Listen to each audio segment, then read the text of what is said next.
Hi folks, Doug here, Ellis Car Customs, where I finally said enough is enough. I've been cleaning parts of the shop and moving stuff to other parts of the shop, then cleaning those parts of the shop and moving stuff. So I finally taken the time because I can't find some of the things I'm looking for. Because we've thrashed so much on this thing, everything gets like thrown into piles and you don't know the good stuff from the bad stuff. So just like everybody, sooner or later you have to go sift through the pile. But in the meantime, while I'm in the process of doing that, I have a box cutter in my hand. And a box, that means we got something. And I'm dying to see how it looks. So I interrupted my cleaning so I could open this up, but I didn't want to open it without you guys seeing it.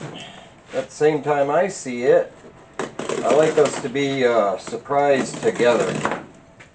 So it came all the way from, let's see, where did it come from? Carmelo, California. So it couldn't get much farther away from me and still be in America. Anyway, I'm running the hobo furnace, so I've got more fuel for it.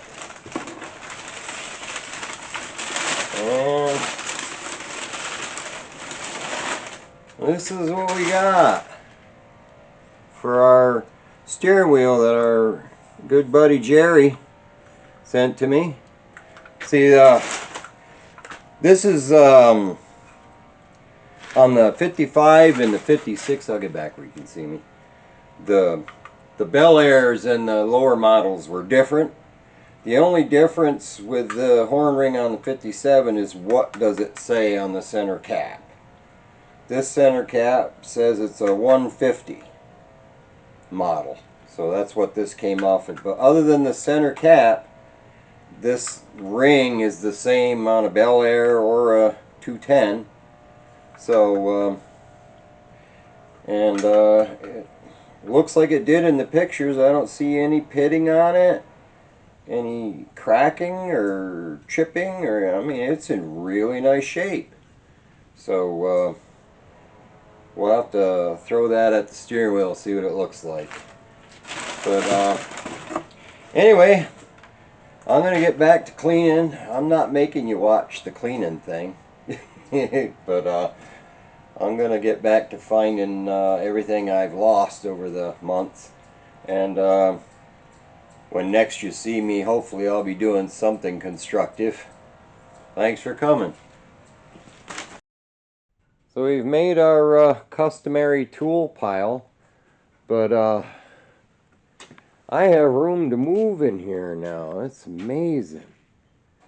Makes the car look smaller because the room looks bigger. Anyway, I'm going to try to get a little further on these, hopefully finish them up. And as you can see, I've been rounding up all that interior garnish molding that goes around the windshield, sort through and figure out what pieces I have, what pieces I don't have. I know one piece I don't have is the mate to this. This is the passenger side A-pillar garnish, but I don't have one for the driver's side. I was hoping I had maybe a four-door one that I could cut down and make into one of these, but I don't even have one of those. And last I saw, they get like $175 for one of these. So would be nice if I could find one. The hardtop ones are different than the sedans, the post sedans and the four doors. They're taller. I think the bottom and the top are pretty much the same. It's just the height is different.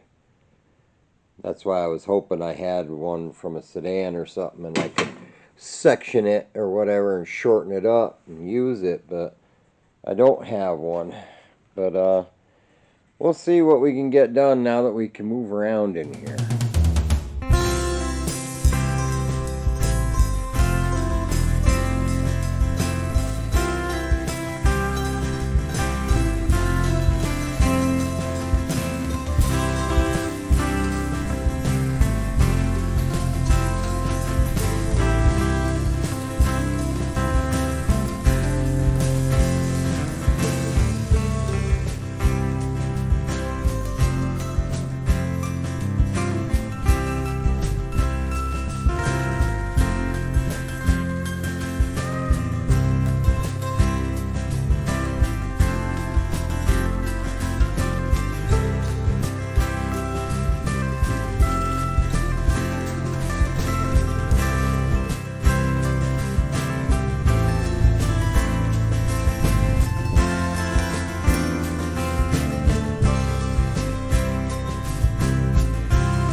So I gave this first one a coat of paint. Hey, buddy.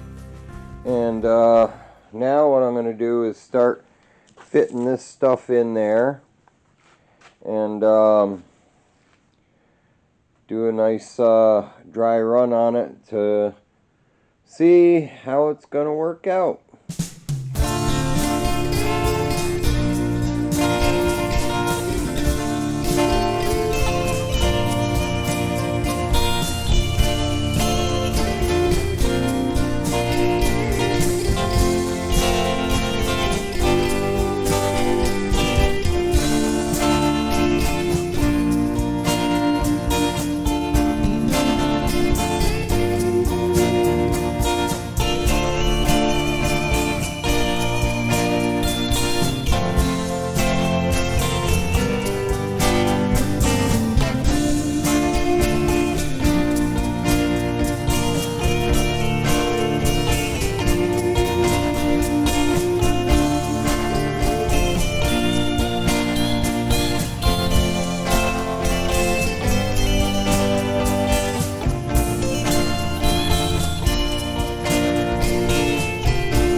So we've got this one fitted in there, and it looks like she does what she's supposed to. Like I said, that's as far as it opens, but at least the back seat people get some air. But it feels like the Velcro stuff I stuck in there, it slides pretty good on it. Doesn't bind. And there's supposed to be a seal that goes on the back of the window that seals up this gap here between this rubber and the window. I don't have them. I'll have to get them. But if I can get the other side to work like this one, I'll be doing well. Like I say, it's not terrible. And 9 times out of 10, the back windows are going to be closed anyways, because, you know, I don't generally have a lot of people riding around with me, but it's nice to know I can open them when I want to. But yeah, picking them up and putting them down. So that's what I've got for you tonight, ladies and gentlemen. Gratuitous tailgate shot. People like the tailgate. They like to see the tailgate. A lot of work went in that tailgate. If you're new and you haven't caught up, or you haven't gone back and looked at some of the past episodes, we had a lot of fun creating this tailgate out of scraps and pieces and parts of a Ford van and, you know, various other things. But yeah, we're picking them up, putting them down. We're getting small things done. Well, I wouldn't call the slider windows necessarily a small thing. Kind of an important thing. But if I can get the other side to fit in as good as the driver's side, I'll be happy. Like I said, I had to get those figured out before I could start fabricating some kind of interior garnish molding for it, because it had to work with those pieces. Because if I had tried to make the molding first, and you know, I might not have left room for the channel for the window, and this way I know I can, it's not going to look, you know, like original Nomad garnish molding, but it's going to look as nice as I can make it look, and I'm going to make it fit around the pieces that I made and look, quote unquote, like it belongs. But it'll be specific to this car. But it'd be one thing if this were an actual Nomad. You know, it'd be worth spending the thousands of dollars, because I've looked and you can find that garnish molding, but it's thousands of dollars. But if this were a real 6-figure Nomad, then yeah, it would be worth throwing thousands of dollars at garnish molding. But for tens of dollars, maybe $100 total or something, I can make my own. And you know how it is, people like to see things created from nothing. So get ready for that. But thanks for coming along. Thanks for liking and subscribing and pushing me over that 2,500 subscriber mark, and everything is good. Take care, everybody. See you on the next one.